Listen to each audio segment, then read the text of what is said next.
I've been good looking since I was a kid. My sister worries other girls will chase after me. So before she leaves for abroad, she drops me off at her biggest business rival's house. Sylvie, look after my brother for me. I have to go abroad for something.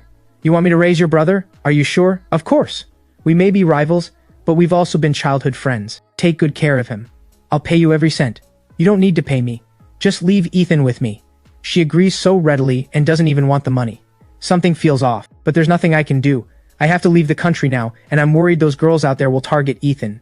After thinking it over, it's safest to leave him with Sylvie. Sylvie's personal life is spotless.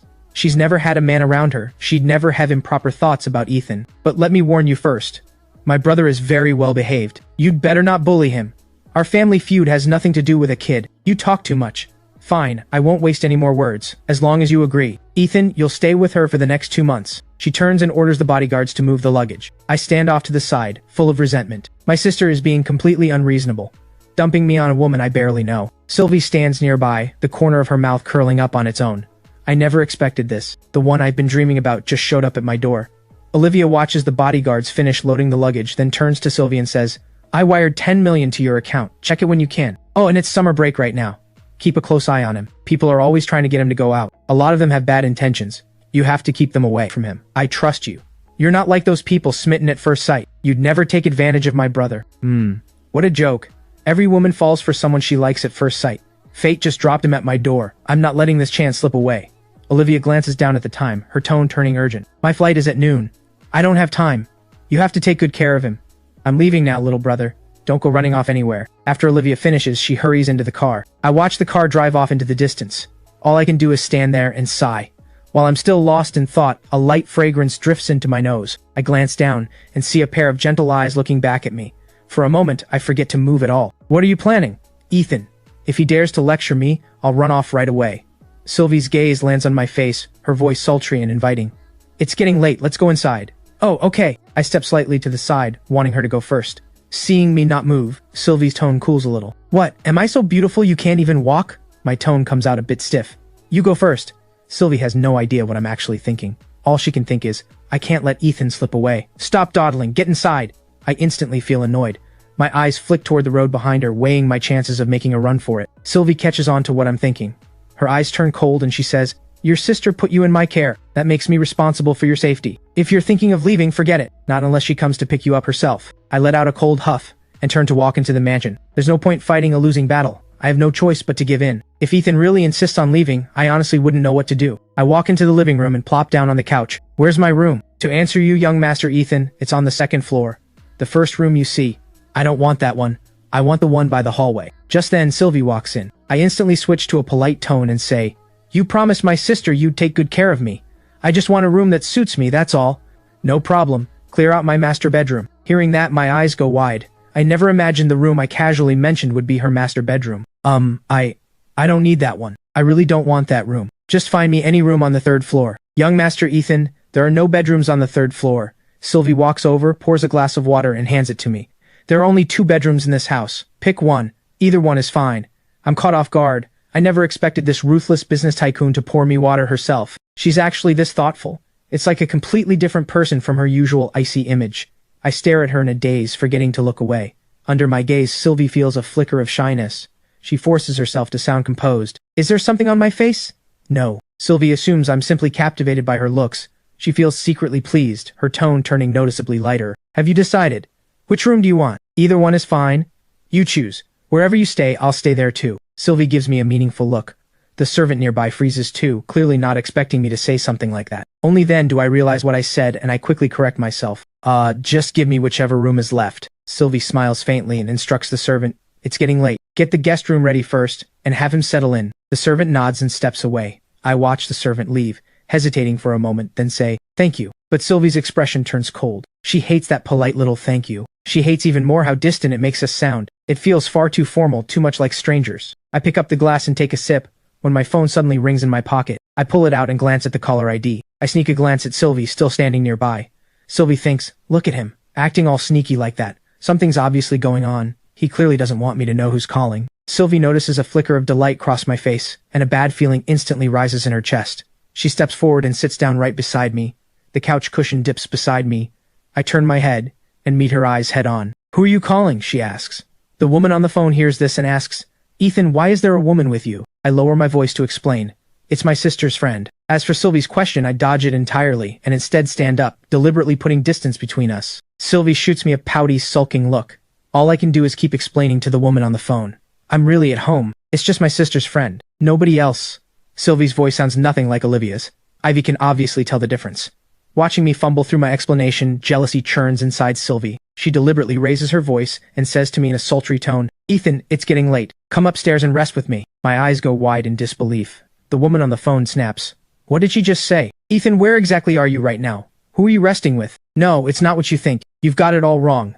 The call abruptly cuts off. I frown, shooting Sylvie an exasperated look. "What on earth was that nonsense?" I say. "Great, just great. Now she's got the wrong idea. Happy now?" "Wrong idea about what?" "About us.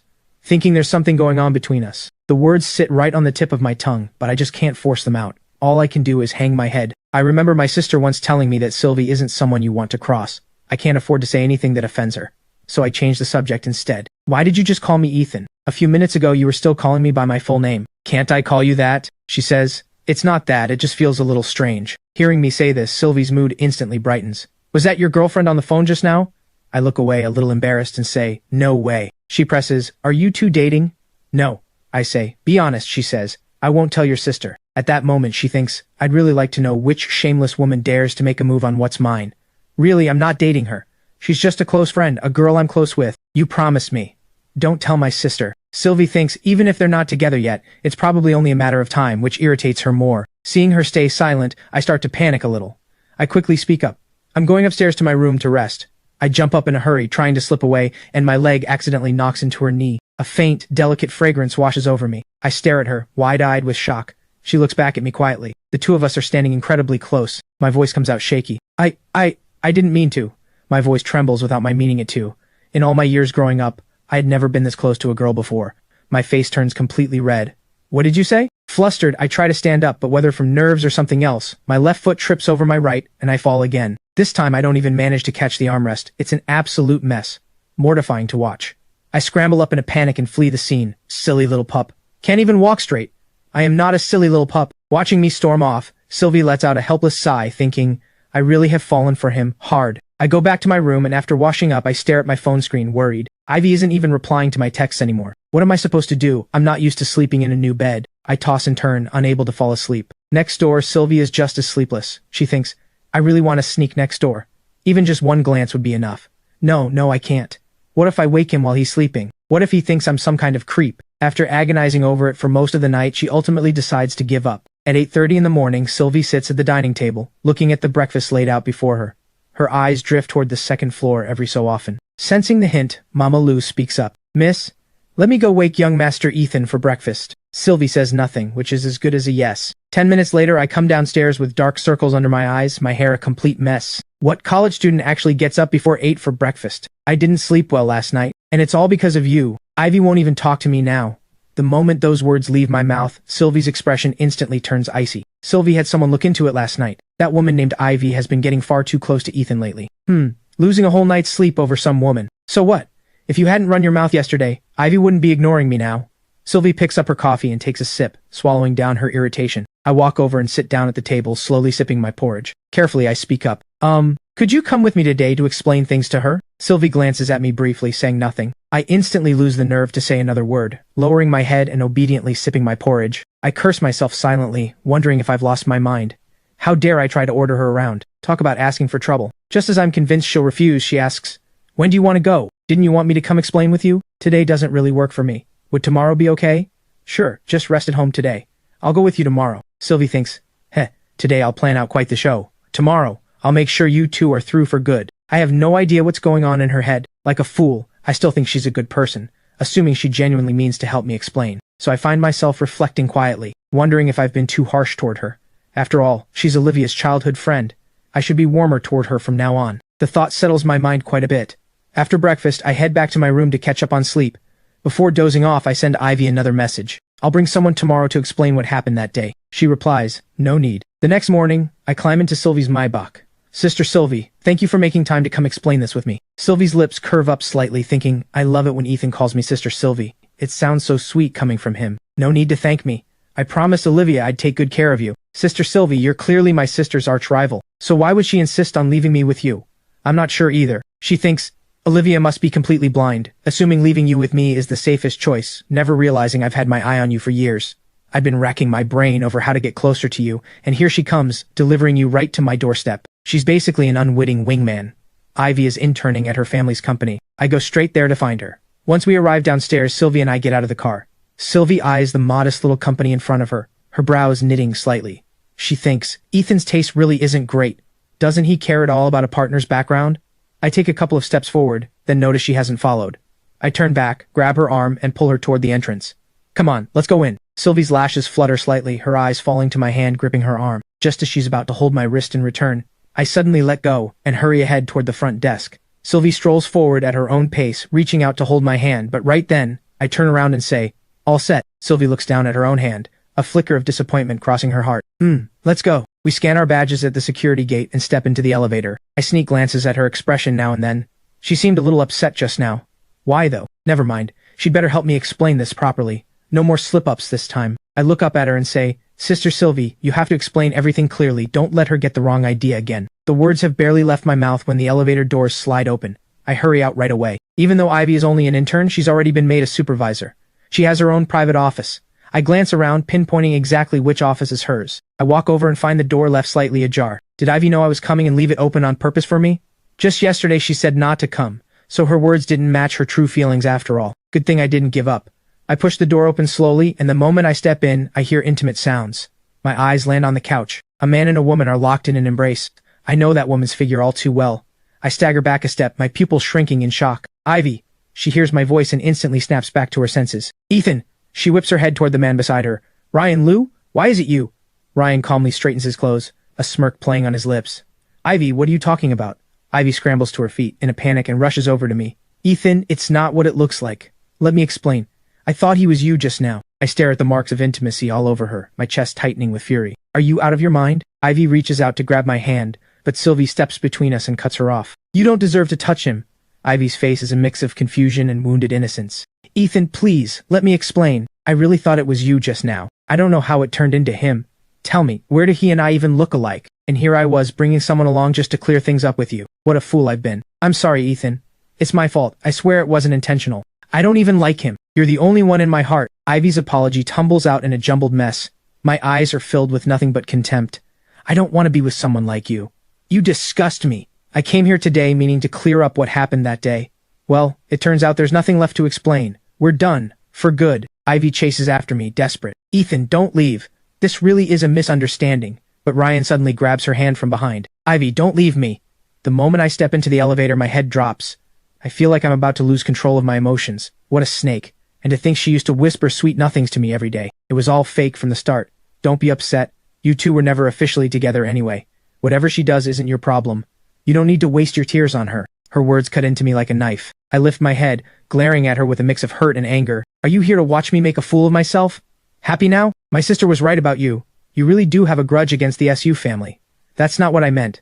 I wasn't laughing at you. I refuse to listen to another word. The elevator doors open and I storm out, leaving her behind. Once outside the building, I automatically climb into the Maybach, then realize a beat too late that it's her car. Just as I try to get out, I hear the car doors lock. A slender figure moves closer to me. I swallow nervously. What are you doing? Sylvie gently taps my forehead with a finger, her voice absurdly tender. Don't be sad. You saw her true colors before you were even officially together. That's a good thing. You should feel relieved. My chest aches with pain. I can't understand why Ivy would do this. We were clearly heading toward becoming a couple. How did it all fall apart like this? But the pride in my bones won't let me show weakness. I turn my head away sharply and say stubbornly, she wasn't even my type to begin with. It's gone, so what? No big deal. I couldn't care less. Sylvie clearly doesn't buy it. I turn to face her, my tone carrying a hint of a threat. Seriously, don't you dare tell my sister about this. Sylvie agrees without hesitation. Don't worry, I won't say a word. Then have the driver take me home. Go ahead and handle your own business. All right. Sylvie opens the door and steps out, watching with her own eyes as the Maybach drives away. Then she turns and walks toward the Bentley parked nearby. Beside the Bentley, Serena is handing Ryan a check for $1 million. Ryan takes the check, grinning from ear to ear. Sylvie's gaze sweeps over Ryan, disgust lacing her voice. Send him out of the country. Make sure he never sets foot in this city again. The sight of him irritates me. The moment I get back to the Mo mansion, I lock myself in my room. I sit on the couch, staring blankly out the window. When Sylvie gets home from work and learns from the servants that I didn't even eat lunch, and have been shut up alone in my room the whole time, Her irritation flares up instantly. What's going on with Ethan? He clearly said he wasn't upset earlier today, and now he's hiding away, playing the brooding prince. The click of heels echoes up the stairs, followed by a soft knock at the door. Ethan, open the door. Sylvie's voice carries through the wood. When I don't answer, she adds, if you don't open it, I'm coming in myself. The words have barely settled when Sylvie walks in. I lift my head to look at her, my eyes unfocused, my whole body radiating helplessness. Seeing me like this, most of Sylvie's anger dissolves at once. Didn't you say you didn't care? So why are you hiding away like this? Not even eating a bite. I look at the striking woman before me and ask, my voice helpless, is it because I'm not handsome enough? Otherwise, why would she choose that man instead of me? Hearing the self-doubt in my voice, her tone fills with displeasure. She was never good enough for you. In family background and looks, you deserve someone far better. Her words carry a hint of meaning, subtle enough to slip past unnoticed. But my mind is so consumed with pain at that moment that none of it really registers. Alright, come downstairs and eat. You've gone the whole day without food. Your stomach can't take that. I don't want to. If you don't get up right now, I'm calling your sister this instant. Her words are a blatant threat, plain and simple. It yanks me right out of my gloom. Fine, you win. In the end, I give in. I drag my feet, put on my shoes, and head downstairs to eat. I sit at the table, pushing the rice around my bowl half-heartedly. There's so much food on the table. Isn't there anything that suits your taste? I answer without even lifting my head. No, I just don't have an appetite. I'm not even sure whether it's the food I don't like, or her constant hovering. Sylvie says nothing more, but I can clearly sense the distance radiating off her. After the meal, I return to my room. My mind is a chaotic mess. The scene at Ivy's office keeps replaying in my head, refusing to fade. The more I dwell on it, the more restless I become. Almost without meaning to, I find myself walking out of my room, hesitating for a long while, before finally knocking on Sylvie's door next to mine. I wait a good while, but there's no response. I start to second-guess myself. Just then, the door suddenly swings open. I stare in shock at the woman before me. She's just finished showering, her hair still damp, draped loosely behind her. She looks sultry and languid all at once. Why would she open the door looking like this? My eyes drift instinctively over her pale skin. Wait, what am I even doing? Did you need something from me? She speaks first, a note of surprise in her voice. It's nothing. I say it and immediately try to bolt, but she calls out and stops me. Ethan, where are you off to? Her sultry voice drifts over from behind me. I stop in my tracks, flustered. I want to go grab a couple drinks at a bar. The words have barely left my mouth when she cuts in. You're not going, it's too late. I steel myself and push back. I'm going anyway. I'm hurting right now. There's plenty of wine in this house. If you want a drink, drink here. The moment she finishes speaking, she shuts the bedroom door, reaches out, and grabs my wrist. I just stare down at her hand around mine. I follow her down to the wine cellar in the basement. Reluctant to let go of my wrist, she pulls a bottle of red wine from the black and gold cabinet with her free hand. She uncorks it and pours it into a decanter. The rich scent of wine fills the air from the decanter, and I can't help but swallow, tempted. I don't think I've ever actually had red wine before. I've only ever tried a few sips of cocktails. My sister always stopped me from drinking. She always claimed alcohol makes men turn violent and short-tempered, unable to control their own behavior. Remembering this, I can't help but ask, will this make me violent and short-tempered too? Sylvie lets out a light laugh. Who told you that drinking makes people violent? My sister. Actually, drinking red wine in moderation is good for your health. Just a little though, not too much. My eyes light up instantly. I stare at the decanter and ask, can I drink it now? Just wait a little longer. It needs to breathe fully, first, or it'll taste too harsh. My excitement deflates instantly. 2 seconds later, I can't help asking again, can I drink it now? Sylvie glances up at me, amusement glinting in her eyes. She picks up the decanter and slowly pours the wine into a stemmed glass, then hands it to me. Does your sister normally never let you touch alcohol? My mouth twitches, unwilling to admit the truth. That's not true at all. My sister lets me drink. She laughs softly, choosing not to call out my obvious lie, and takes a seat on the bar stool beside me. I lift the glass and take a small sip. My face scrunches up instantly. It's bitter and harsh all at once. It doesn't taste good at all. Not nearly as smooth as a cocktail. Not used to it, huh? Want me to get you some juice instead? I shoot her an irritated glare, and out of sheer stubbornness down the entire glass in one go. A sweet, burning warmth spreads through my mouth. This wine really is all looks and no substance. It genuinely doesn't taste great. Sylvie's lips curl up slightly, as she takes a small sip of her own. Watching me pour myself another glass, she warns, slow down. You might get drunk.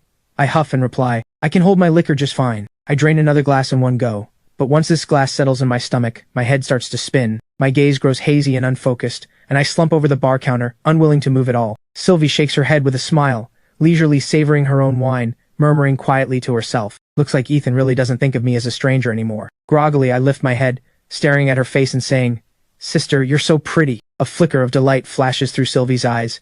She leans in closer and asks, Really? I nod vigorously. No good. My head just spins harder. I stare at her sultry lips, when the scene from Ivy's office suddenly resurfaces in my mind. A fresh wave of pain washes over me. Emboldened by the alcohol, I scoot closer to her. She asks me gently, her voice teasing. Do you still remember who I am? I shake my head heavy and spinning. I seem to be muttering to myself. Am I not good enough? She replies, a mix of helpless and fond. You're good enough. More than good enough. Our Ethan is the best. Sylvie keeps holding me steady the whole time. I press my face against the cool surface of the bar, mumbling with a blank, dazed look in my eyes. I'm the best. Ivy was the one who didn't deserve me. Sylvie gazes at me tenderly beside me, thinking, why is he reacting this strongly? He's definitely a lovesick fool, no doubt about it. Before long, drowsiness overtakes me. The sound of steady, even breathing reaches Sylvie's ears. She calls my name a couple of times, and when I don't respond, she has a bodyguard carry me back to my room. Just as Sylvie is tucking the blankets around me, I stir awake in a daze. All I can see are her sultry lips. Without thinking, I lean up toward her. Sylvie's eyes widen instantly, staring at me in disbelief. I flash her a sly, drunken grin. Her tone turns serious and stern as she asks, Ethan, do you even know who I am before you go kissing me like that? My head is spinning far too badly. I can't make sense of anything she's saying. I can only vaguely sense that she seems upset. I quickly turn away, trying to dodge her scolding. Seeing me stay silent, her expression darkens even further. Her gaze drifts to my lips, and her fingertips brush against her own without thinking. Ethan, just go to sleep. Tomorrow you'll have forgotten all about Ivy. Early the next morning, Sylvie sits at the table eating breakfast when a video call suddenly comes in. Where's my brother? The moment the call connects, Olivia's voice comes through. Took you this long to remember your brother? I thought you'd forgotten about him entirely. A note of guilt slips into Olivia's tone. How could I possibly forget? I've just been busy, that's all. I already looked into it. You didn't go abroad for work at all. You went chasing after some man. Sylvie's tone turns detached. If you're that busy, don't bother calling. Your brother is doing perfectly fine with me. He's never going hungry, that's for sure. That's not the point. What if you're mistreating? Just then I rub my eyes and stumble downstairs, mumbling, Sis, is that you? I thought I heard your voice. Olivia's voice instantly spikes. Little brother! Sylvie turns the phone camera toward me, and at the sight of my messy bedhead hair, Olivia instantly explodes. Have you been mistreating our Ethan? Sylvie stares at me, utterly bewildered, clearly not expecting Olivia to make an issue of this. I listen to my sister's words, cringing with embarrassment. My toes curl in second-hand humiliation. Olivia, you're not seriously suggesting I blow-dry your brother's hair and pick out his clothes, are you? Olivia's about to snap back, when something suddenly seems to occur to her. Her expression instantly turns smug. Fair enough. You don't have a brother or a boyfriend single as you are, so it makes sense you wouldn't understand any of this.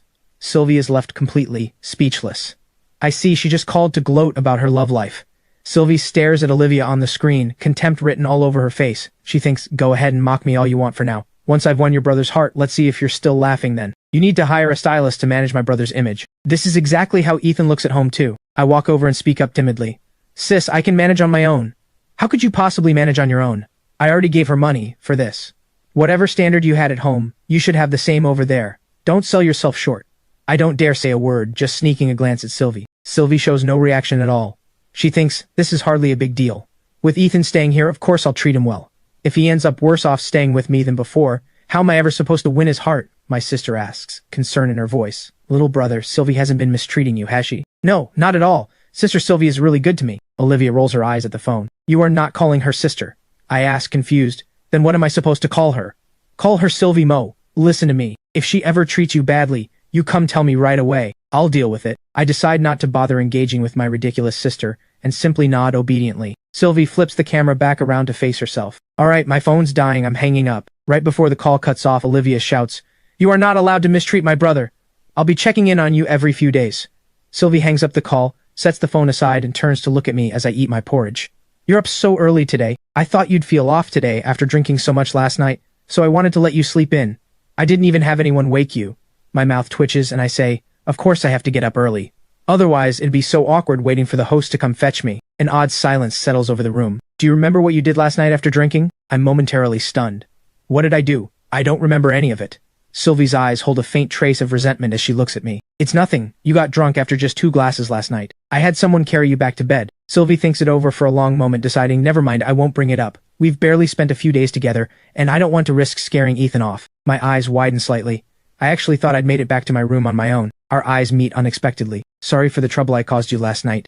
You shouldn't drink with others in the future, it's dangerous. Sylvie muses to herself. With me, all he did was steal one impulsive kiss. But if some other woman got her hands on him, the outcome could be far, far worse. My earlier awkwardness vanishes in an instant. I think, just as nagging as my sister. So annoying. Once breakfast is finished, I head to go back upstairs. Halfway there, I sense someone behind me. I turn around and find Sylvie standing 2 steps behind me. Sister Sylvie, aren't you heading to work? Your sister asked me to handle your image. You? Managing my image? My surprise quickly curdles into unease. Please don't scare me like this. It's terrifying. Ha, no need for that. Sister Sylvie, I can handle it myself. Are you just going to ignore what your sister said? Really, there's no need. I can manage on my own. I refuse again and again, which only deepens the distant chill radiating off Sylvie. She shoots me a cold glance, then turns and walks away. Why is she getting upset over this? While I'm busy fixing my own hair, my childhood friend calls. I switch to speakerphone and set the phone aside. Jaden, what's up? Whoa, judging by your voice. Have you finally gotten over that heartbreak? I purse my lips and say, what heartbreak? I was never even dating anyone. Right, I tell myself, staying composed, unwilling to admit I'd ever been caught up in something with Ivy. It's honestly a bit humiliating. Jaden asks, a little puzzled. But seriously though, Ivy doesn't seem like the type to be fickle like that. Are you too sure this isn't some kind of misunderstanding? Misunderstanding? I saw it with my own eyes. What misunderstanding could there possibly be? My sister was right. Women are all the same, none of them any good. Well, hearing that, Jaden says, it really does sound like Olivia isn't a good person. How's it going staying over there? Not great, I don't want to stay here. Then sneak over and stay at my place for a couple days. You said it, I'm actually coming then. I'm not home right now. My flight lands at 9 tonight. Wait for me, I'll come pick you up. Okay. Sylvie has a work dinner tonight and won't be back until late. Perfect timing for me to sneak off and stay at my friend's for a couple days. At 10 that night, a luxury van pulls up outside the MO residence. The moment I get the message, I grab my already packed bag and head out the door. But then, the moment I step outside, I spot two women standing there chatting. Sensing my movement, Sylvie turns her head and looks at me. Her gaze is cold as frost. I instantly lose my nerve. Jaden sits inside the van waving at me excitedly. Ethan! I glance at him then quickly look away. Sister Mia. Mia stares at me, utterly stunned. Olivia actually left her brother with you? Sylvie doesn't respond. Her mood right now is anything but good. She thinks, this is going too far. Why didn't Ethan even greet me? Why didn't he call me sister? Her tone turns cool and clipped. It's this late already. What are you doing out here? I feel a guilty flutter without meaning to. This woman is way scarier than my own sister. Just going out. I glance at Jaden in the van, silently begging for backup. You're not going. Why not? It's too late. Daytime is fine. Not at night. I turn to Mia and say, Sister Mia, can I come stay at your place? Mia's eyes instinctively dart to Sylvie. She thinks, I know full well the whole point of this trip was to pick up Ethan, but with Sylvie standing right there, how could I possibly dare say yes? Ethan, be good. It's already this late. Why don't you go out with Jaden tomorrow instead? I glance back at Jaden in the van, deflated. Jaden glares at his own sister, irritated. His sister really is hopeless. She can't even hold her ground against Sylvie. Sylvie doesn't hold back, issuing them out. You two can head back now. Jaden and I exchange a reluctant look. Sylvie steps up beside me, her tone sharp. What are you staring at? Get back inside now. I pull my gaze away and trudge back inside, thoroughly unwilling. I mutter under my breath. Do you live by the ocean or something? Why are you butting in this much? It's all because of what your sister said. I spin around abruptly, my eyes narrowing. Aren't you supposed to be my sister's arch-rival? So why do you follow her every word? Don't tell me you secretly have a crush on her. I have a crush on you. I roll my eyes internally, thinking, what a lunatic. You need to grow a spine, you know that? Whatever my sister forbids me from doing, you should let me do exactly that. That's the only way to prove you're actually her arch-rival. Sylvie catches my hand just as I'm about to pull it away. What are you doing? A flash of panic crosses my eyes. Ethan, are you actually trying to tell me how to run things? I reply instantly, I wasn't. I was just making a suggestion. Whether you take it is up to you. Sylvie gives a faint smile, her feelings unreadable. Do you want to get away from me? Against my true feelings, I say no. Sylvie thinks to herself, amused. Ethan really can't lie to save his life. He can't hide what he's thinking to save his life either. Good boy, Ethan. I'll always be good to you. Listening to her sultry, teasing voice, my heart skips a beat. Sister Sylvie, I'll be completely obedient from now on. Whatever you tell me to do, I'll do it. Sylvie stays skeptical of my words, taking a long moment before speaking. From now on, your curfew is 8 every night. After thinking it over for a moment, she adds, once the weather cools down, we'll move it to 7. Hearing that, the smile I'd just started forming vanishes instantly. I curse inwardly. Ugh, this woman has zero mercy. I'm going to tattle on her to my sister. I'll tell her you're bullying me. Sylvie watches my retreating figure, pulling out her phone to send Olivia a message. There have been a lot of girls around lately. A curfew seems like a good idea. I have to go to work. I can't keep an eye on him every single moment. Back in my room, I call Olivia right away to complain. But not only does it fail to work, I end up getting lectured instead. She tells me I'm not allowed to hang out with girls. I'm so frustrated I can't fall asleep at all. Early the next morning, I get out of bed, seething with resentment. I sit at the table, glaring intently at the woman across from me, scrolling on her phone. Sylvie pays no mind to my glare, casually lifting her coffee cup toward her lips. I spring to my feet at once, snatch the cup right out of her hand, and pour the coffee out onto the floor, lifting my chin in defiance. Coffee splashes onto Sylvie's hand. Mama Lou quickly finds an excuse to slip away. Miss, just a moment. I'll go make you a fresh cup right away. I watch the look in Sylvie's eyes and feel a chill run through me. Uh-oh, she's actually angry now. I keep watching her, thinking to myself, wait, this is off. Why isn't she yelling at me at all? If she doesn't scold me, how am I supposed to complain to my sister? How am I ever going to get sent back home? Maybe she isn't upset enough yet. Just then, Mama Lou brings over a fresh cup of coffee. So Miss really isn't angry after all? I immediately grab it and take a big gulp. Why is this so bitter? Sylvie sets down her phone and watches me with a leisurely, unbothered look. I already drank it, you know. I set the cup down on the table with a look of distaste. It's not easy for the servants to clean up after me. I've heard she has a cleanliness obsession. Now that I've taken a sip, there's no way she'll touch it now. Sylvie suddenly asks me, does it taste good? I freeze for a beat. I quickly recover and stubbornly say, it's delicious. As long as it's good, that's what matters. With that, she picks up the cup, lines it up exactly where my lips just touched, and drinks the whole thing down in one go. I'm left utterly speechless. Mama Lou beside us looks like she's seen a ghost, completely stunned. Sylvie remarks coolly, the coffee's quite sweet today. I think to myself, baffled sweet? Where? Maybe her taste buds are broken. Mama Lou, on the other hand, catches the hidden meaning immediately. She thinks so that's why. No wonder Miss let an outsider move in so easily. So he's the one she set her heart on. Sylvie rises from her seat, a sly look crossing her face. I'm heading off to work now. If you want to go out, that's fine. Just remember to be home before 8 tonight. Something's off. My sister clearly said she has a cleanliness obsession. Maybe the intel was wrong. Seeing me lost in thought, Sylvie simply walks off. Sister Sylvie. Sylvie's footsteps pause. Her gaze drops to my hand gripping her arm. She thinks, oh my, Ethan is being quite forward today. I look at her with hopeful eyes and say, Sister Sylvie, take me to work with you. You're sure? I'm sure. I'm going to follow Sister Sylvie's lead in everything from now on. I've made up my mind. I'm going to stick to her like glue, never letting her out of my sight until she's utterly suffocated and sick of me. Sylvie readily agrees. Sure. Delight surges through me. I immediately follow her and climb into the Maybach. I text my sister, double-checking one more time. Sylvie apparently despises calculating men, and men who don't know their boundaries. I set my phone down and casually drape my arm over her shoulder. Sylvie's eyes fill with tenderness. Ethan, why so forward today? She rests her head naturally against my shoulder, and I freeze in place. What does she mean by this? Why is she leaning in even closer? Shouldn't she be pushing me away right now? I hesitate for a moment, then ask out loud, Sister Sylvie, you're not going to push me away? Sylvie lets out a soft laugh. Why would I push you away? My Ethan is so well behaved. My expression grows even more baffled. Since when did I become hers? Just as I try to pull my arm back, she slips her arm around my back and wraps it around my waist. I put on a face of pure despair. When is she ever going to let go of me? This is truly torturing me. Why did I even put my arm around her in the first place? I can't take this anymore. We stay locked in this awkward standstill until the driver finally saves me. Miss, we've arrived at the company. Only then does Sylvie let go of me. Ethan, you go ahead and get out first. I feel like I need a moment to compose myself. Holding Ethan felt far too pleasant. I can barely keep up my usual composed image. At that moment, her assistant Serena steps out of the elevator. Good morning, young Master Ethan. Allow me to take you upstairs.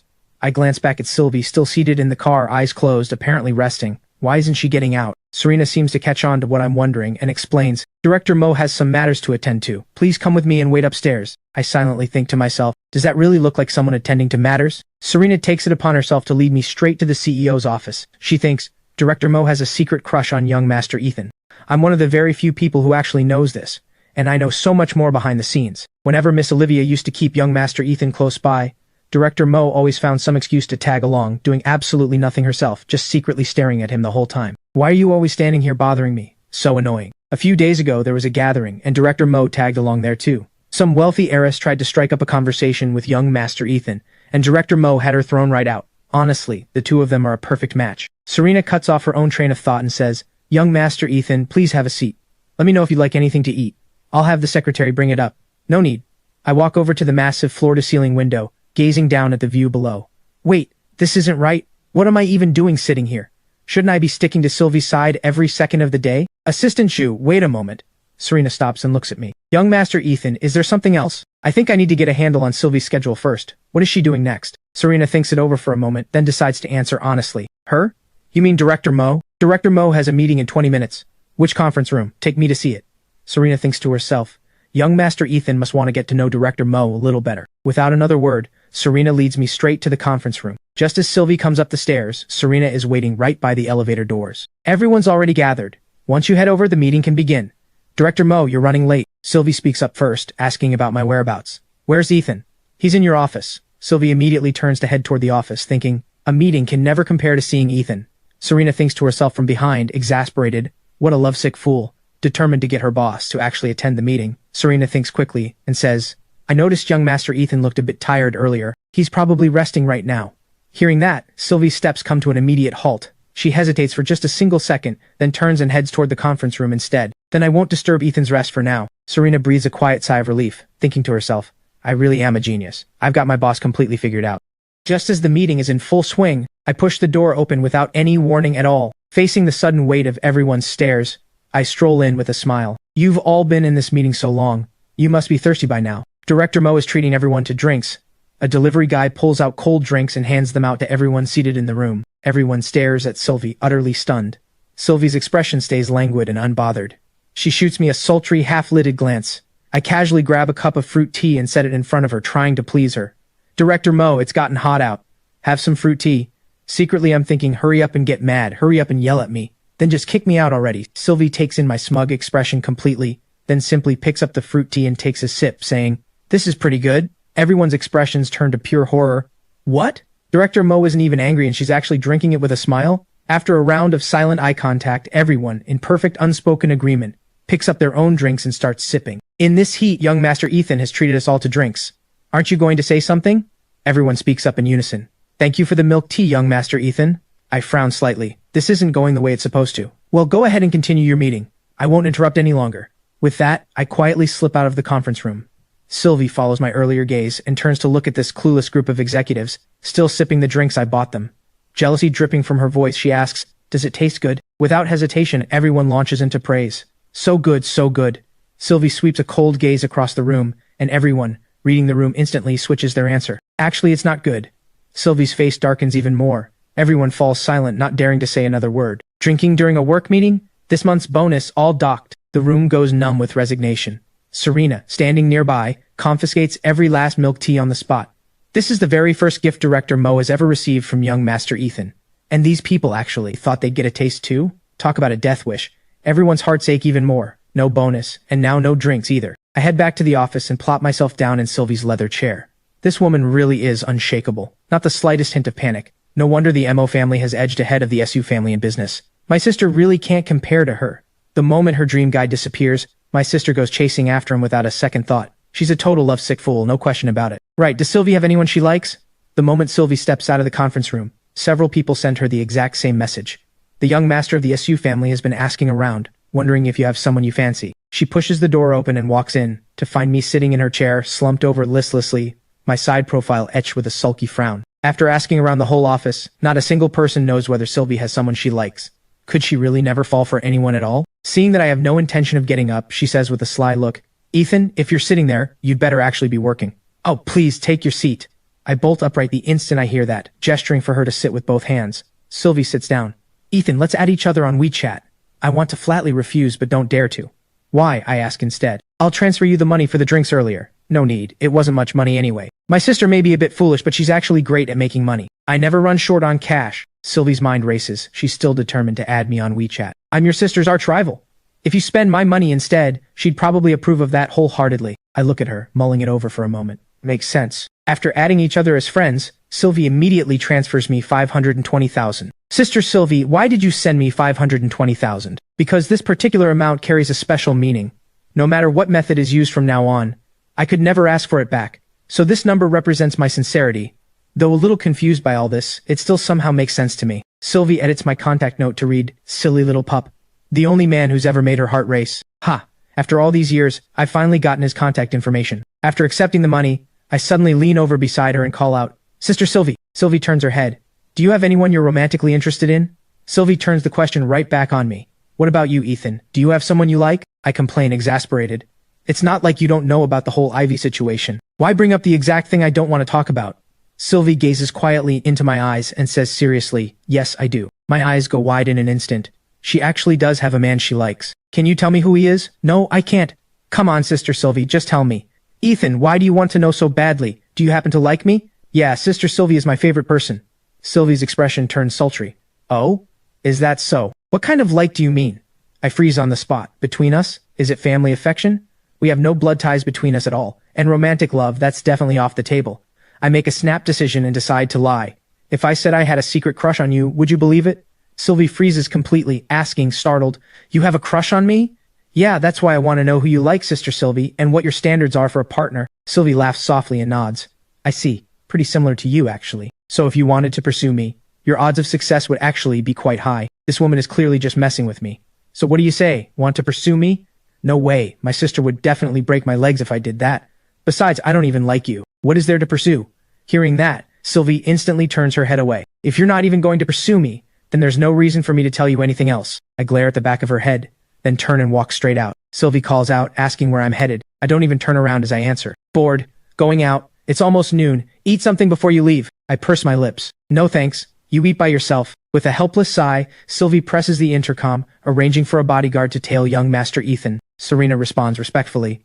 Understood. I'll arrange it right away. I meet up with Jaden for lunch. Jaden, help me out here. Come on, think of a way. How do I get my sister to change her mind about having Sylvie look after me? I'm about to lose it. This doesn't make sense. Didn't my sister say Sylvie was hard to approach? That anyone who crossed her ended up badly? Yet she never loses her temper with you at all. What do you mean she doesn't? Every time she glares at me, I'm scared out of my mind. She won't let me do this, won't let me do that. She's even more of a pain than my own sister. Hearing this, Jaden says, that actually matches the image I had of Sylvie in my head. Ugh, what am I supposed to do? You interrupted her meeting and she still didn't get angry. So what could possibly make her angry? That's exactly why I'm asking you to help me think of something. Jaden's mind starts turning.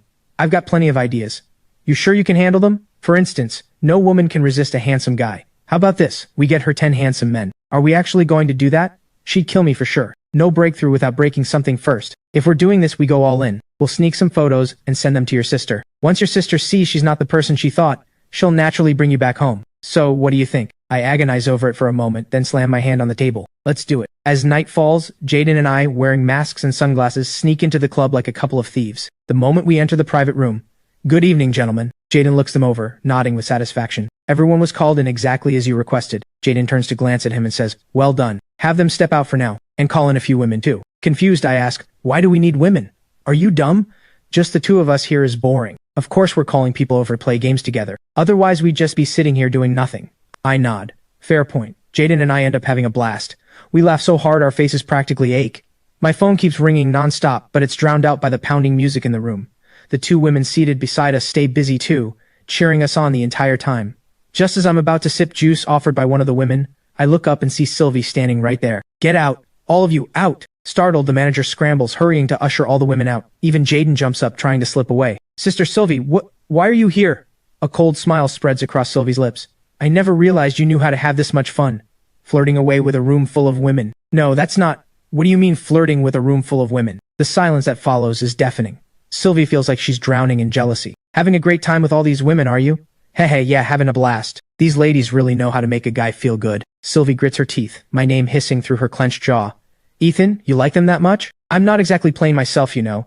Ethan, why won't you play with me instead? Sylvie screams silently in her own head. I can sense Sylvie is right on the verge of falling apart. Playing considerate, I offer. Sister Sylvie, how about I call a couple of them back to keep you company? Ethan, what is wrong with you? She looks at me, wounded. Are you trying to make me furious today? What did I even do? If not, I'll call over a few handsome guys to keep you company instead. What did you just say?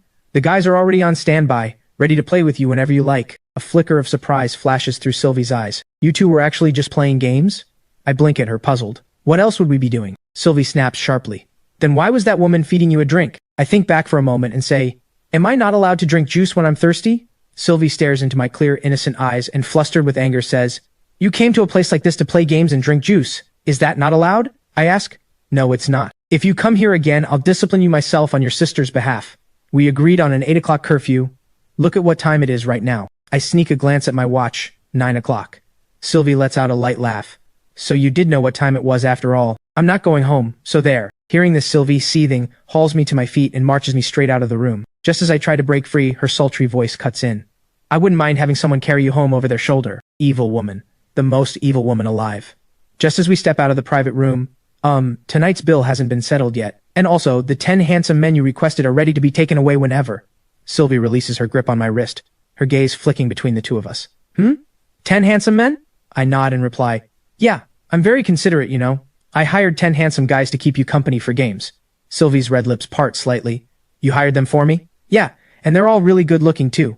Sylvie instantly catches on to what I'm really up to, reading the scheming written plainly across my face. She decides to save me some face in front of others and orders those men to get as far away as possible, immediately. As for the bill, put it on my tab. Understood. Sylvie grabs my hand again and continues walking. Your sister's only been gone a few days, and you're already this out of line? Do you really think I can't put you in your place? Hiring men to come after me, no less? You've really got some nerve.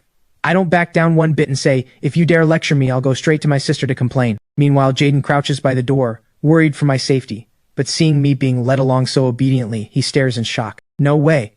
What is even happening right now? He immediately pulls out his phone and snaps a couple of sneaky photos, admiring them for a moment afterward. I have to say, these two actually look pretty good together. Sylvie's figure is absolutely stunning. I follow Sylvie and climb into her Maybach. Sylvie speaks up. If you want to go home, that's fine.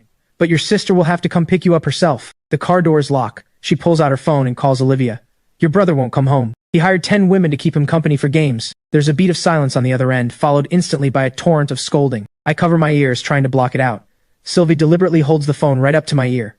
I shoot her a vicious glare, then muster the nerve to snatch the phone right out of her hand and hang up on the spot. A grown man like you, still tattling on me? You know what? I really hate people who go running to tattle like that. How dare you pinch my cheek, she says, while I think to myself she's still not angry even after that. You're the one who called my sister to complain first. Our eyes lock. I look away a little guilty, trying to put some distance between us. Not coming home this late, huh? Ready to face your punishment? I turn back to look at her in disbelief. You're actually going to punish me? Sylvie flashes a sly smile. Since you love going to clubs and playing games with women so much, your punishment is going home and playing games with me instead. She looks at my slightly irritated expression, then leans in and wraps her arm around my waist. Hey, stop taking advantage of me. And what if I do? I look at the woman leaning against me and decide to think of a way out. So I put on my most pitiful voice and say, Sister Sylvie, I've never once been punished in my whole life. Could you please let me off the hook? Then behave yourself from now on and I won't punish you. I nod at once, all compliance. I'll be good, Sister Sylvie. You'd better keep your word. I will. Her agreement comes out sweet and coquettish, and my heart seems to skip half a beat. The air in the car suddenly feels charged. Sister Sylvie, could you let go of me first? Only then does Sylvie release me reluctantly, ruffling my hair as she does. I have to be honest, Sister Sylvie is exactly my type in every way. Back at the Mo mansion, I hurry straight to my room, pull out my phone, and find a pile of unread messages.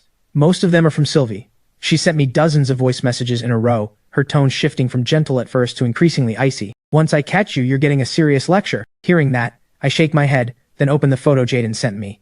It's the one he secretly snapped earlier. Bro, what's going on here? You two holding hands, that's such a perfect match. I quickly send a voice message back. Randomly playing matchmaker will only get you in trouble. It's absolutely nothing like what you're imagining. It's obvious she couldn't wait to lecture me. He calls me right back immediately. What's going on? What do you mean, what's going on? Nothing's going on. I bet Miss Mo definitely has feelings for you. When have you ever seen another man by her side, let alone holding hands with one? That's ridiculous. How many times have you even met her? I don't care. I'm going to set you two up no matter what. Ugh, you'd have better luck setting me up with Sister Mia instead. If you actually have your eye on my sister, you must be blind. Is that any way to talk about your own sister? You've said plenty of bad things about your sister too.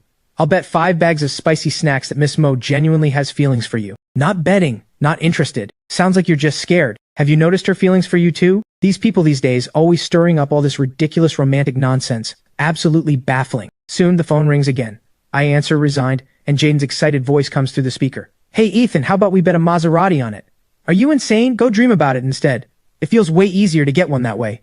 It's only a bit over 10 million, you in or not? Fine, deal. If you insist on delivering money to my doorstep, I'd be foolish to refuse. And just like that, the bet is sealed between 2 men, each scheming their own agenda. The moment I finish washing up and sit down on my bed, a knock sounds at the door. Come in, I say. Sylvie pushes the door open and steps inside.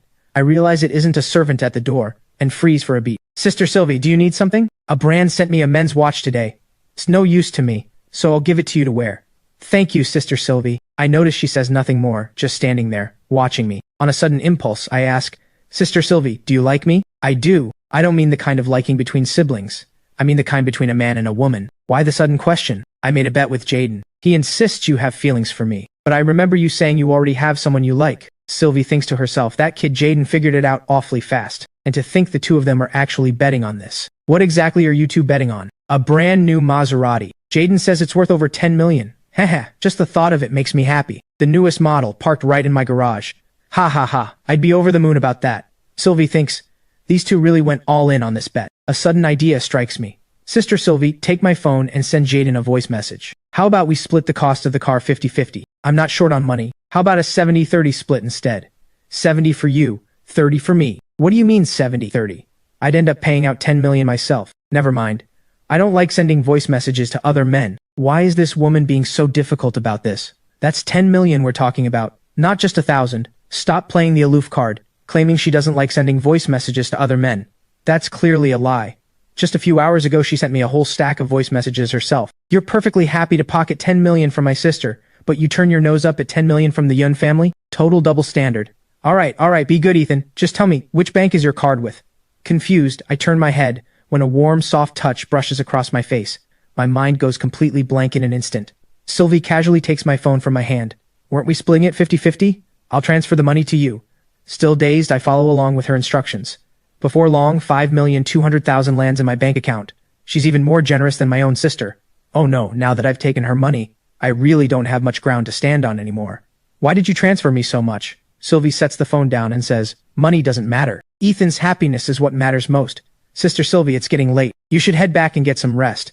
Sylvie lowers her eyes, hiding the emotions swirling within them. Then Ethan, good night. Watching her slender figure walk away, I fall into thought, but nothing quite adds up. I give up trying to figure it out. Instead, I send Jaden a message.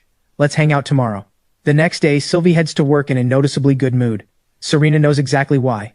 It must mean something new has happened between her and young Master Ethan. Before long, word spreads that Sylvie's love life is finally moving forward. It quickly reaches the ears of Bella Shen. She immediately shares the news with her friends in the group chat, determined to rally everyone in for the drama. She sends Sylvie a message. Didn't the young master have a rock he liked last time? I got it for you. Come to my party tonight. I'm not coming. Just have someone drop the rock off. Why won't you come? A rock this precious, I wouldn't dare hand it off to just anyone. Not interested? Reading the reply, Bella lights up with amusement. Fine, forget the party. Just us girls hanging out. Are you coming? If you don't show up, I'm feeding this rock to my dog. Nikki Goo, nearby, catches on instantly, pulling out her phone to snap a photo. The very next second, the club's door bursts open. Bella jumps, startled, her hand jerking, the rock nearly slipping right into the dog's mouth. She scrambles to her feet, quietly tucking the rock safely into a sandalwood box. We're already halfway through drinking and you finally show up. Sylvie completely ignores the teasing. For once, she doesn't fire back. She walks over and picks up the sandalwood box from the table, opening it to check inside before she finally relaxes. Bella leans in close, her face nearly pressed right up against Sylvie's. Look at you, all love-struck like this. Truly deeply smitten. Sylvie doesn't bother responding, instead turning to look at Mia and asking, why is she here? Nikki and Bella both shake their heads. Mia is a friend of my sister Olivia's, so she really shouldn't have any reason to show up at this particular gathering. At that moment, Claire Fu speaks up. She came with me. Says she has something to discuss with you. Mia sits down right beside Sylvie and says, my brother wants you to watch a video. Sylvie glances at her phone. The video shows me. The moment I step out of the luxury car, several women swarm me, eager to add me on WeChat. Sylvie's brows knit together. She thinks, these women are honestly such an eyesore. I really want to just hide Ethan away somewhere safe. Mia, desperate for an answer, presses on. My brother made a bet with Ethan. So do you actually like Ethan or not? It's over 10 million on the line. That's no small amount. The other three women watch with open amusement, barely holding back their smiles. Sylvie's lips curl upward. Is that really all you came to ask? Yeah, why else would I come? The exit's to your left. What a heartless woman. Mia gets up and leans in close to Claire's ear, asking quietly, so does she actually like him or not? Claire just spreads her hands. What do you think? Mia has no choice but to give up and walk away empty-handed. Jaden's going to call me a hopeless sister again for this. The moment Mia leaves, the others start teasing Sylvie all over again. I heard Olivia went abroad and left her brother in your care. What was she even thinking? Isn't that basically feeding a lamb to the wolf? First come, first served, right? You'd better move fast. He's already living right under your roof. You should strike while the iron's hot. Sylvie shoots her a sidelong glance, too indifferent to bother responding. Bella chimes in bluntly. Aren't you afraid Olivia will hold a knife to your throat over this? I just mean, you know, hugging and kissing and all that. Why do you always assume the worst of me? The three of them jump in one after another, offering Sylvie advice, urging her to win her brother's heart while Olivia is still abroad. Back at the Mo mansion, a voice call suddenly pops up on my phone. There's no saved contact name. For a moment, I can't place who it might be. I let it go unanswered. A moment later, the phone rings again. Confused, I pick up, but before I can even say a word, a woman's voice comes through. Young Master Ethan? I'm a friend of Sylvie's. Sylvie is drunk. Could you come pick her up? I'll send you the address. With that, Bella hangs up quickly. Back at the club, Nikki watches Bella's little stunt, shaking her head. Bella, you're actually ridiculous. Ethan doesn't even like Sylvie. There's no way he'll show up. Hearing this, Sylvie takes a big swig of her drink, using it to mask the disappointment welling up inside her. Bella pokes Nikki and says, if you don't get it, just don't talk. 10 minutes later, the family driver calls in and says, Miss, I'm on my way to the club. See? I told you something was up. Now's the time to take the initiative. Sooner or later, he'll fall completely under your spell. Sylvie is already comforting herself. That's right, Ethan wouldn't come all this way to pick me up unless he had feelings for me. I get out of the car in front of the club, thoroughly exasperated.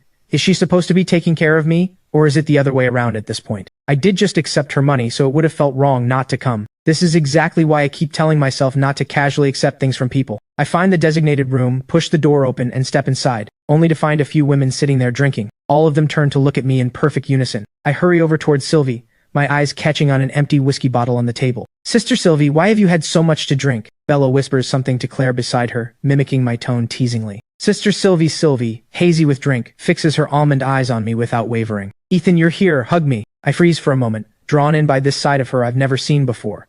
I let her wrap her arms around my waist, her head nuzzling against my chest. The three women behind us freeze in place, stunned. Claire mutters under her breath, exasperated, "I thought we were the ones holding her back in there. Turns out she just went ahead and faked being drunk." I glance down at her long, wavy hair, feeling completely at a loss.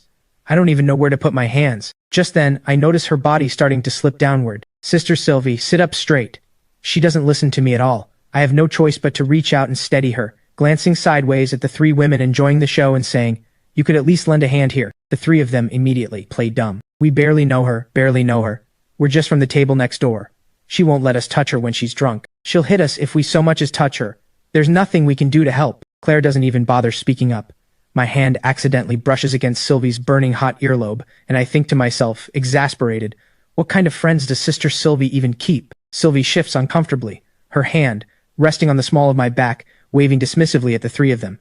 The three of them catch on instantly, rising to their feet in unison. "So, we've actually got something to take care of.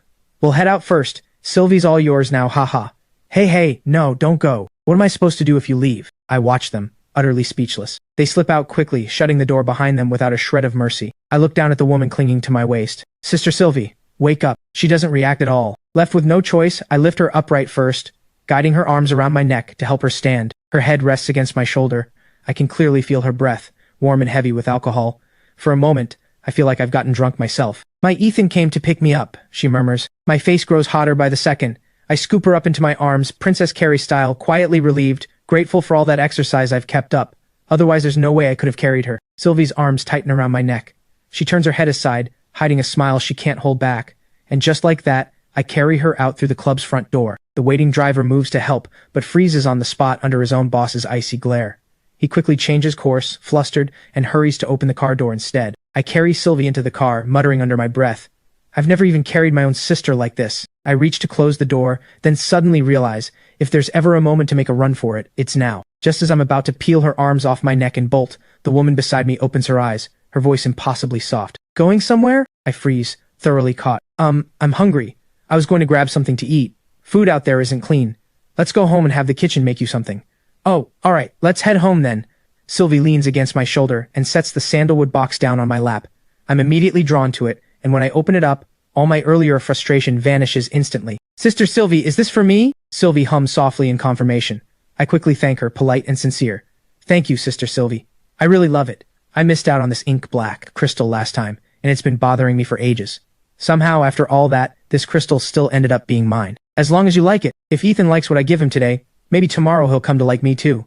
Hearing Sylvie's calm, perfectly sober-sounding voice, I stare at her in disbelief. "Sister Sylvie, have you sobered up?" Hearing that, Sylvie instantly snaps back into her act. "I'm still a little dizzy. Can I lie down for a bit?" "Sure, go ahead and rest." Sylvie's whole body relaxes, letting the alcohol serve as her excuse to close her eyes and rest. I'm still admiring the stone in the box, absolutely gorgeous. Now I can finally get started on that custom handmade necklace I've been planning. Just then, the woman resting on my lap shifts slightly. I glance down and, without quite meaning to, reach out and touch her cheek. Wait, what am I doing? Back at the MO mansion, with Sylvie still fast asleep, I wave off everyone's offer to help, carefully supporting her as I help her out of the car, then slowly walk her back to her bedroom. "Sister Sylvie, we're here, you can let go now." Sylvie keeps her eyes shut tight. I stare at her flushed cheeks, completely at a loss for what to do. Just then someone knocks at the door. "Come in," I say quickly, ushering them in. Seeing the two of us tangled together like this, Mama Lou, carrying a bowl of hangover soup, quickly turns her back. "Wait, Mama Lou, don't leave. Come help me, quick." Hearing this, Mama Lou has no choice but to set the soup down on the nightstand. "Young Master Ethan, please could you feed this soup to Miss yourself?" "Mama Lou, don't go. At least get your miss to let go of me first." At that, Mama Lou hesitates for a moment, until she catches Sylvie cracking an eye open and shooting her a look. She understands at once. Miss is faking being drunk.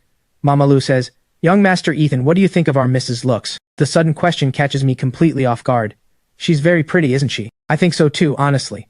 Look at this nose. Look at these lips. Doesn't it move you at all? Not even a single thought crossing your mind?" I follow her gaze down to Sylvie beneath me and swallow hard. I wouldn't dare. If my sister found out, she'd kill me. You don't say anything, I don't say anything. How would your sister ever find out? Just remember to feed her the soup, okay? With that, she immediately slips out, thoughtfully pulling the door shut behind her. Is this even right? Turns out the housekeeper really does take after the mistress. Both of them completely out of their minds. I poke her shoulder with a mischievous grin. Sylvie, if you don't let go of me, I might just do something inappropriate. Sylvie still doesn't budge, thinking, I don't believe for a second Ethan would actually do anything. I know him well enough, though if he did mean it, I certainly wouldn't mind. Watching her stay completely unmoved, I fall into thought, wondering what on earth to do now. I've never dealt with a situation like this before. Maybe I should call my sister and ask. Just as I reach for my phone, the woman in my arms murmurs, "It's hot." With that, she releases her grip and starts to tug at her clothes. Flustered, I quickly grab the blanket and pull it over her, catching her restless hands. Sister Sylvie, stop moving around. I'll get the hangover soup for you. Whether or not she actually heard me, she settles down. This obedient, docile side of her looks nothing like her usual self. I pick up the soup from the nightstand and test the temperature, finding it's no longer too hot. I scoop up a spoonful and bring it to her lips. Sylvie's red lips part slightly, swallowing the soup down. She even licks the corner of her mouth lightly. My heart instantly skips into overdrive. The moment I finish feeding her the soup, I flee her bedroom as fast as I can, terrified of doing something I might regret. I never noticed the woman behind me open her eyes. Sylvie glances at the security camera tucked in the corner. I have to save this footage. I'll watch it frame by frame later. Ethan really is so thoughtful. I sleep deeply that whole night. In my dreams, Sylvie's two faces leave me completely lost. When I wake in the morning, I stay dazed for a long while, unable to shake it off. At breakfast, I don't even dare to meet Sylvie's eyes. As the meal is wrapping up, Sylvie speaks up gently. Come with me to the mall to buy some clothes later. It seems the outfit I wore last night got torn somehow. Wait, that's not right. Didn't my sister say all their clothes are custom made, with each brand's seasonal new arrivals delivered directly to the house? Why would she need to go shopping herself? I'm curious to see just what this woman is really up to. Sure, I'll cover the bill this time. I've been taking your money the past few days and I've been racking my brain over what to buy you in return. The two of us head to the mall and wander into a random women's clothing store. I eye a rack of Lolita-style dresses, and my playful side kicks into gear. I pick out a relatively simple piece, grab her wrist and say, Sister Sylvie, this would definitely look great on you. Want to try it on? Sylvie eyes the outfit, something she's never worn before, and asks, Really? Ethan wants to see me in this? Really, Sister Sylvie, you'll look absolutely stunning in it. You'll turn every head in the room. She thinks it over for a moment, then takes the dress and heads into the fitting room. I sit there snickering to myself. I can already picture how ridiculous this is about to look. The moment she comes out, I'm sneaking a few unflattering photos. I can barely wait. Outside the store, a friend of Ivy's spots me from a distance. She quickly tugs at Ivy's sleeve. Ivy, isn't that Ethan over there? Hearing this, Ivy immediately looks over, and once she confirms it's really me, she instinctively rushes toward me. Just then, the man beside her grabs her arm and asks, Ivy, where are you going? She pulls her hand free from his grip and hurries toward me. I hear the commotion and turn to look.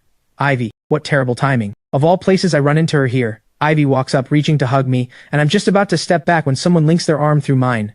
Sylvie's distinct fragrance fills my nose. Touch him and see what happens. Ivy watches us standing there so intimately, jealousy flaring up inside her. Ethan, is she your girlfriend? We were never even officially together, and it's only been a few days, and now you've already got someone new? What business is that of yours?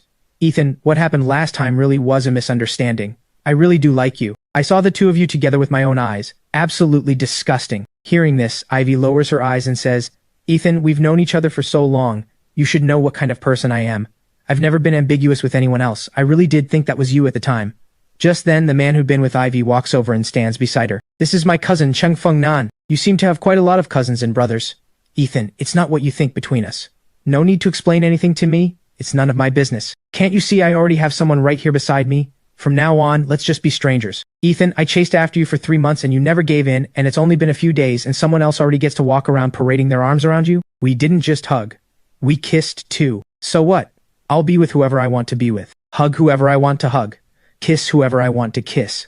Sylvie reaches up and touches the spot I supposedly kissed earlier, as if my touch still lingers there. Ivy's hands clench into her own clothing, clearly seething at the display. I watch Ivy's expression and reaction, feeling deeply satisfied. Finally, some payback. I look at her with an air of pure triumph when the next second my hand is grabbed and my body spins around. My face fills with shock. I stare dumbstruck at the sultry smile spreading across her face. Sylvie gives my hand a light squeeze. Ethan, you kissed the wrong spot earlier. With that, she leans in and kisses me. I freeze completely, staring at her with a blank, stunned expression. Sylvie pulls back after just a brief moment, wrapping her arms around mine and looks at the still persistent Ivy with a cool, distant gaze. Are you two not leaving yet? You won't be invited to our wedding. Ivy's heart shatters completely. Cheng Feng beside her pulls Ivy away. Ivy, let's go. Let's not get in the way of their romance. The scene quickly settles into silence.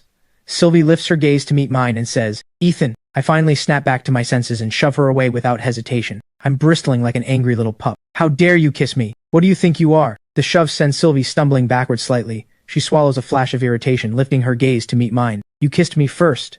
So what? You should count yourself lucky I kissed you, but you kissing me is completely off the table.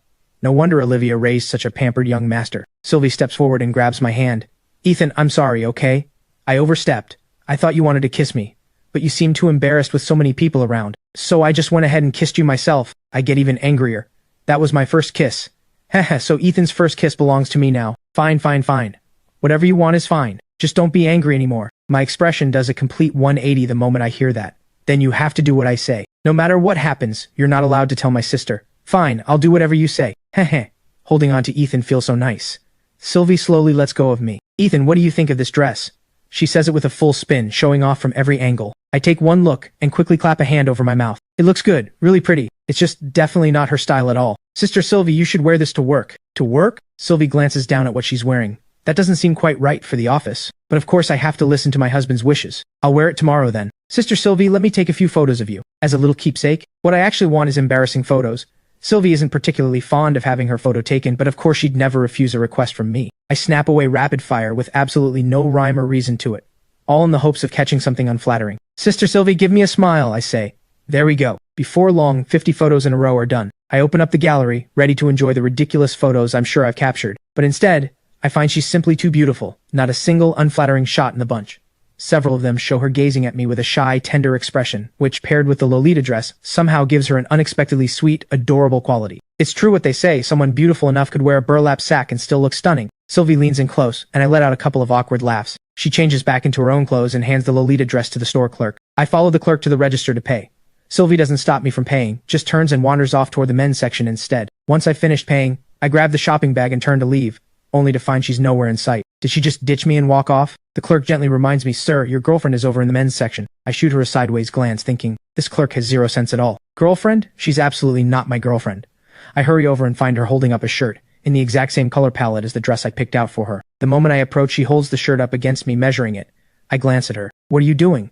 Sylvie's lips curl up slightly. Buying you clothes. Ethan bought me a dress, so I'm buying you a shirt in return.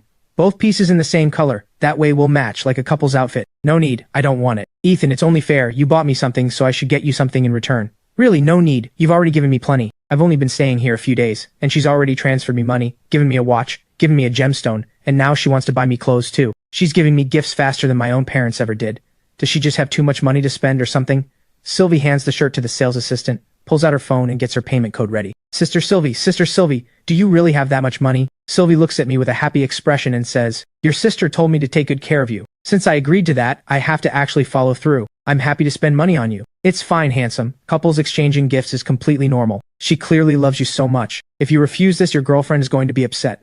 Wait, what makes you think she and I are— Before I can finish, the assistant quickly takes Sylvie's phone. Alright then, Ethan. See if there's anything else you like. Not far away, 3 women watch the whole scene unfold. Ivy, maybe you should just let it go. Young Master Su was never going to be easy to win over anyway. Every time I saw him, he looked so proud and untamable. That's only because Ethan and I aren't officially together yet. Last time, it must have been because I missed him so much that I mistook Ryan for Ethan.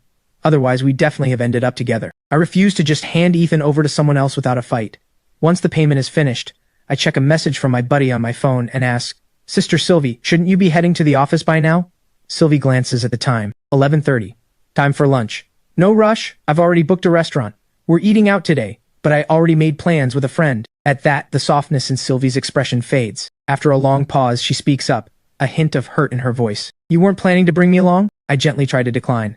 It's just, you two don't even know each other. It'd be pretty awkward. That's fine, I don't mind at all. Listening to her shameless persistence, I reluctantly give up on my plans with my buddy and follow her to the upscale Western restaurant she's booked. Stepping into the lobby, I glance around, and to my horror, several people I know are sitting right there. What are the odds? Mortified, I use the shopping bag in my hand to hide my face. Help! What's wrong, Ethan? I shake my head, signaling that it's nothing. Right after, I spot yet another familiar face. I turn and bolt without a moment's hesitation. Sylvie immediately chases after me. I hurry all the way outside the restaurant, and only then do I lower the shopping bag from my face. Haha, Sister Sylvie, I'm not really in the mood for Western food. Let's go somewhere else. She respects my wishes. Okay, we switch to a Chinese restaurant instead. After ordering, the dishes arrive one after another. She picks up a shrimp with her chopsticks and drops it into my bowl, keeping up an easy, casual conversation. I remember that Western restaurant used to be your favorite. As she speaks, she picks up a napkin and wipes my mouth. Feeling her touch, my fingers, reaching for a napkin of my own, curls slightly. The way I look at her is no longer entirely innocent. Eat slowly, she says. Careful, it's hot. My mind goes completely blank. Something is off. Her behavior is deeply off. This isn't how a simple sister-brother relationship should look at all. What is she really after? Could she be trying to seduce me, make me fall for her, only to cruelly dump me afterward as a way of getting revenge on the SU family? Yes, that has to be the only explanation. I slam my chopsticks down hard on the table. What's wrong? Sylvie asks, thoroughly confused. I rise without a word, shoot her one fierce glare, and turn to walk away. Sylvie is left standing there, utterly bewildered, with no idea what just happened. By the time she snaps out of it and chases after me to the door, I'm already long gone. Did he really just vanish into thin air like that? She calls me, but I block her instantly. My hands move faster than ever. Sylvie dials a number she's never once used before. Ethan, what's wrong? I don't know what I did to upset you. I'm sorry. Please don't just wander off on your own like this. I frown slightly. What's with this tone from Sylvie? I don't want to eat anymore. I'm heading back to the MO mansion. I'm not wandering off aimlessly. The moment I step out of the taxi, her Maybach pulls up smoothly right behind. Seeing her, I instinctively try to dodge away, but that seems to strike a nerve in Sylvie. She steps forward and grabs my arm firmly. What is going on with you? We were having a perfectly fine meal. Why did you run off? Nothing. I just suddenly didn't want to eat anymore. You're not listening to me. I'm calling your sister right now. Sylvie, how can you go back on your word like this? Sylvie's gaze turns cold. Trying to run off again, are you? I've already seen right through you. Ethan, your sister isn't home. I have to keep you in line. I raise a finger and shout angrily, don't push me to trash this whole house. Go right ahead, trash away. The bill will end up right on your sister's desk in no time. I'm bursting with frustration, but in Sylvie's eyes, I look exactly like an angry, ruffled little pup. Watching her stay so infuriatingly calm, I furiously reach up, hook my arm around her shoulder, and blow a puff of air right into her ear. Ah, that tickles. Her voice comes out sweet and sultry. I grin mischievously. Sister Sylvie, do you have some other agenda when it comes to me? Sylvie's body jolts slightly. If you don't answer, I'll take that as a yes. In truth, she desperately wants to tell me she likes me, but she doesn't dare, terrified it might scare me off for good. Sister Sylvie, do you think I'm handsome? Ethan is the most handsome. So does Sister Sylvie like me or not? Without a moment's hesitation, Sylvie says, I do. Since you like me, can you please stop tattling to my sister all the time? The woman answers plainly and directly. No. I immediately let go of her. Not playing along anymore. I turn and head upstairs, expression completely flat. Sylvie watches my retreating figure, her fingers drifting to her chest. My heart is racing so fast. I head back to my room and take out my frustration on a pillow. Ugh. Sister Sylvie is a complete liar, going back on her word like that. And infuriatingly, there's nothing I can do about it. I slump onto the edge of the bed, my thoughts a complete mess. Jaden thinks Sylvie likes me, but something about all this still feels off to me. She's my sister's arch-rival. Why would she suddenly be this good to me? Taking me in, spending money to please me. What kind of arch-rival is ever this kind-hearted? Just as I'm lost in these thoughts, a soft knock sounds at the door. Ethan, open the door. It's Sylvie's voice, her tone giving nothing away, none of the usual warmth or playfulness in it. I grit my teeth and pretend not to hear. I don't feel like dealing with her anyway. Serves her right, always having me wrapped around her finger. The knocking stops. I assume she's given up and left, and just as I let out a sigh of relief, the door clicks open. She actually has a key to my room. I snap my head up to look at her. Why are you coming in here? Get out. Sylvie shuts the door behind her without a word, walking toward me slowly in her heels. Her eyes are far colder than usual, with not a trace of warmth in them. Still upset, I see. Her tone is flat and even, giving away no hint of any emotion. I turn my face away and answer coldly, none of your business.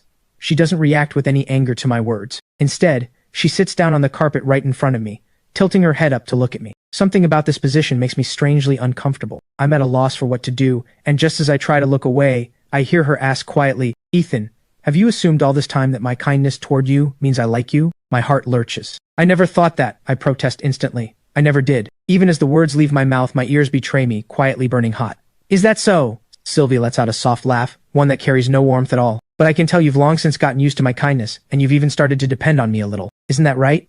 Her words strike right at the most hidden corner of my heart. I have no choice but to admit it. These past days at the Mo estate, she's taken care of every single detail of my life. I've grown used to her constant fussing, used to her favoritism, even used to having her scent around me, used to having her be a part of my life. But it's a feeling I've never wanted to admit to. What nonsense are you talking about? I'm just staying here temporarily. The moment my sister gets back, I'm leaving right away. I stiffen my neck defiantly, though my voice doesn't come out nearly as firm as I intend. Sylvie watches me, her gaze growing colder by the second. Ethan, you can't leave. From the very moment you stepped into the Mo estate, there was no escape for you. An unexplainable panic surges through me. What do you mean by that? She doesn't answer right away, instead lifting her hand and letting her fingertips trace lightly across my cheek. Her fingertips are cold, and the moment they touch my skin, I flinch violently, trying to pull away, but she gently holds my chin in place, leaving me unable to move. We're impossibly close. Looking into her eyes for the first time, I notice that beneath those eyes, always so gentle and full of warmth, lies a hatred and obsession so thick it seems impossible to ever dissolve. The gentleness she once showed is gone entirely, with not a shred of affection left. That look in her eyes isn't the one you give someone you love. It's the look you give prey you're determined to catch, one already almost within your grasp. What does that mean? She says coldly. It means that all these past days, my kindness toward you was never about liking you, let alone love. You, as a person, were never what I actually wanted. What are you saying? The SU family owes me a debt, one I've been owed for a full 10 years. 10 years ago, your SU family destroyed the person I cared about most. You owe me a life. You destroyed everything I had 10 years ago. A life. My sister has never once mentioned any of this to me, and the SU family has always thrived without a hitch. How could we possibly owe her a life? I have no idea what you're talking about. My sister has never told me any of this. Of course you don't know. Your sister dotes on you so much, why would she ever tell you? Back then, for the sake of the SU family's interests, how many filthy things did your family do? How could she ever tell you that? How could she drag you into something so filthy and ugly? Every bit of your family's success was built by stepping over the corpse of someone I loved. Her words come sharp and merciless, each one a blade driving deep into my chest. I stare at her, stunned into silence, not yet able to fully process what I'm hearing. I can hardly believe that this woman, who's shown me nothing but gentleness, has been harboring hatred this deep inside her all along. So you got close to me, took me in, treated me well, was all of it fake? She releases my chin, rises to her feet, and looks down at me with a cold, indifferent gaze. It was fake. And it wasn't fake. Though of course I never expected your sister would deliver you right to my doorstep herself. So all that gentleness, all that favoritism, all that indulgence, every bit of it was fake. It was never love at all. It was hatred. Hatred for the Yasu family. Hatred for me. I'd been living all this time inside an illusion of tenderness she'd carefully constructed. I was such a fool, letting myself grow fond of her, depending on her, even secretly thinking she was wonderful. My voice catches in my throat. You're so cruel. Sylvie watches me putting on a brave face, with not a shred of sympathy in her eyes, only pure satisfaction, only the cold, weightless relief of having finally reached this long-awaited day. She looks at me the way one might look at a nearly finished piece of art, with no warmth at all, not a ripple of feeling. Cruel? Compared to what your Sioux family did to me back then, this little bit of scheming from me is nothing at all. Back then you destroyed everything I had. I didn't even have the right to cry over it. Now I'm simply making you taste a fraction of the suffering I once endured. The time has come. You already can't live without me, can you? I grind my teeth so hard they creak. If you hate the SU family, then come after me directly. Don't play these twisted, roundabout games. Come after you directly? That would let your family off far too easily. It was never your life I wanted. Aren't you afraid I'll tell my sister everything? You won't. You can't bring yourself to do it. Not right now. You can't bear it. Isn't that right? I have no choice but to admit it. She's not wrong. I truly can't bring myself to do it. Can't be cruel to someone so consumed by an obsession like this. Can't be cruel to someone so single-mindedly determined to keep me by her side. So what exactly do you want from me? From today on, just behave yourself. Do that, and your days here will naturally be easier. But if you insist on causing trouble, your days will only get harder. The choice is yours. Ethan, don't be so stubborn. You won't be able to hold out. The more you resist, the more the people around you will suffer for it. Starting tomorrow, stop throwing tantrums. Stop breaking things. Just stay put and behave. I won't treat you poorly. With that, she turns and walks toward the door. Once she reaches it, she pauses, not turning back, and leaves me with one final, careless remark. One more thing. Don't count on your sister to save you. She can't even save herself right now. The door closes softly behind her. Outside, the night deepens, moonlight slipping in through a gap in the curtains, washing the room in a pale, sickly light. I stare at the closed door, Sylvie Mo. From this moment forward, that name no longer means gentleness or favor. It means hatred. It means pain. It's a fate I can't escape. I clench my fists tight, the pain sharpening my mind just slightly. I can't just accept this fate. I need to uncover the whole truth. I need to know exactly what happened 10 years ago. I need to know what she plans to do to the SU family next. I glance at my phone and find an anonymous text message. You think Sylvie Mo's revenge is only aimed at the SU family? There's someone far more dangerous behind her. Be wary of everyone around you, including the person you trust the most. The person I trust most, is it my sister, Jaden, or someone else entirely? The message was sent exactly 1 minute after Sylvie left the room. Who sent this? How do they know so much? Are they my enemy or my ally? I grip my phone tight, my heart pounding wildly. A cold sweat breaks across my back. I finally understand. This game has only just begun.